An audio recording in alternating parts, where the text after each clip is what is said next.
அம்மா என்னம்மா நைட் என்ன சாப்பாடு? தூதுவளை ரசம். தூதுவளை ரசமா? ஆமாம். என்னது இது முள்ளு முள்ளாக இருக்குது, இது எப்படி சாப்பிட்றது? இது மிக்சியில் அரைச்சி ரசம் பண்ணி சூடான சாப்பாடில் ஊற்றி சாப்பிடணும். அப்படியா? இது எதுக்கு செய்யறது? இது அப்பாவுக்கு எனக்கும் கிளைமேட் சேஞ்ச் ஆனதுனால நைட்டெல்லாம் ரொம்ப சளி. இதை ரசம் வச்சு சாப்பிட்டு படுத்தா ரொம்ப நல்லா கேட்கும். ஒன்றும் நைட்டு சாப்பிடணும், இல்லை காலையில் டிஃபனுக்கு பதிலாக சாப்பிடணும். நல்லா இருக்குமா? ரொம்ப நல்லா இருக்கும். ஆனால் எனக்கு ஆம்லேட் வேணும். சரி போட்டு உனக்கு மட்டும் போட்டு கொடுத்தேன். ஓகேவா?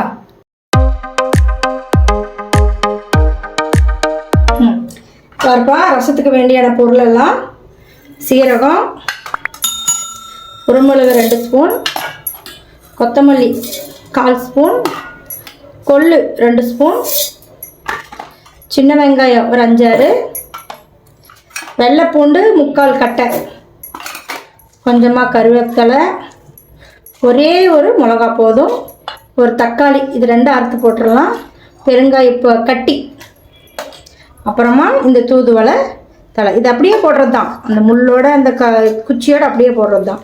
என்ன மிக்சியில் போட்டு நல்லா மையம் அரைச்சிக்கிட்டா நல்லா அரைப்பட்டுடும். தக்காளி அவ்வளோதான். இப்போ இதை தண்ணி ஊற்றி நல்லா அரைக்க போகிறோம். கொஞ்சமாக தண்ணி ஊற்றி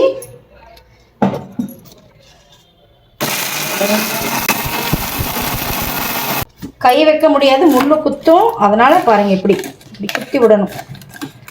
குத்தி விட்டு இன்னும் கொஞ்சம் தண்ணி.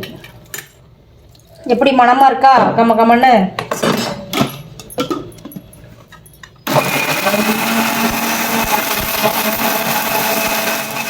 பாருங்க, இந்த அளவுக்கு நைஸாக அரைச்சிக்கணும். பாருங்க, இப்போ நம்ம அரைக்க வேண்டியதெல்லாம் அரைச்சாச்சு. இப்போ நம்ம ரசம் வைக்கிறதுக்கு ஸ்டார்ட் பண்ணலாம். தண்ணி ஊற்றி நல்லா இந்த அளவுக்கு மிக்ஸ் பண்ணிக்கணும். பாருங்கள், வெறும் தண்ணி தான் இருக்கணும்.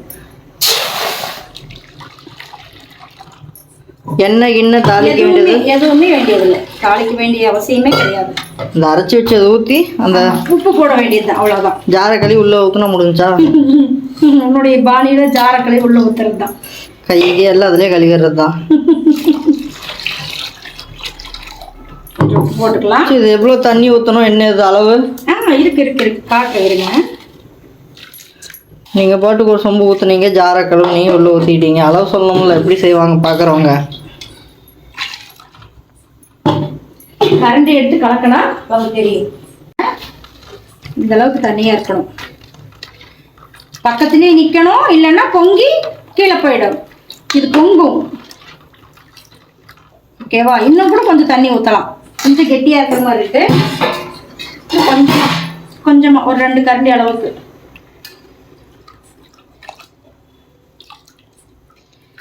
அவ்வளோதான். பக்கத்துலேயே நின்றுக்கங்க. பொங்கு மலைன்னு நுரக்கட்டி வரும். நுரக்கட்டினதும் பொங்கிடும். அதனால் பக்கத்துலேயே நின்று பொங்கி இப்படி நுரக்கட்டும் போது நம்ம இப்படி கிளறி விட்டுக்கிட்டே இருக்கணும். அந்த வாசனையெல்லாம் அடங்கி நல்லா சீரக மிளகு வாசம் வரும்போது இறக்கிற வேண்டியதான். ஆனால் இது ஒரு 10 நிமிஷமெல்லாம் வேகணும். அது அப்பயே பொங்கிருச்சுமா, என்னென்ன பண்ணுறீங்க? சாப்பாடு வந்துருச்சான்னு பார்க்குறேன்ப்பா. அது பொங்கி வந்துட போகுது. இல்லை, பக்கத்துலேயே தான் நிற்கிறேன். கலந்து விட்டுக்கிட்டே தான் இருக்கேன். எவ்வளோ நேரம் இந்த மாதிரி இந்த இதுலேயே இருக்கணும்? 10 நிமிஷம். பொங்காமல் பார்த்துக்கணும், கீழே போகாமல் பார்த்துக்கணும், அவ்வளோதான். வேறு எது? இந்த கருவேப்பிலை, கொத்தமல்லி தழை எதுவுமே போட வேண்டியதில்லை. கருவேப்பிலையில போட்டு அரைச்சிட்டோம்ல, அதனால் எதுவுமே தாளிக்க வேண்டியதில்லை, எண்ணெய் செலவில்லை. இப்போ சூடான சாதத்து மேலே நிறையா இந்த ரசத்தை ஊற்றி சாப்பிட வேண்டியதுதான். நல்லா பொங்கி வருதுமா. எனக்கு ஒரு டவுட்டு. இது ரசம்னா புளியே கடைசி வரைக்கும் சேர்த்தவே இல்லை நீ? புளி சேர்த்தக்கூடாது சாமி.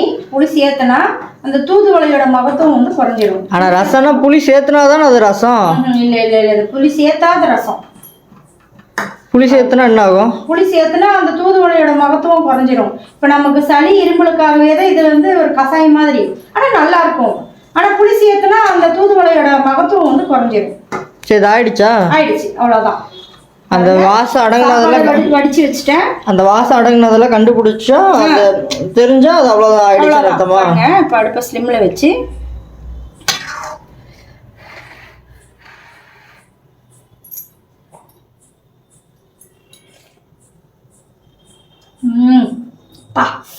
நல்லா இருக்குது. தொண்டைக்கு இதமா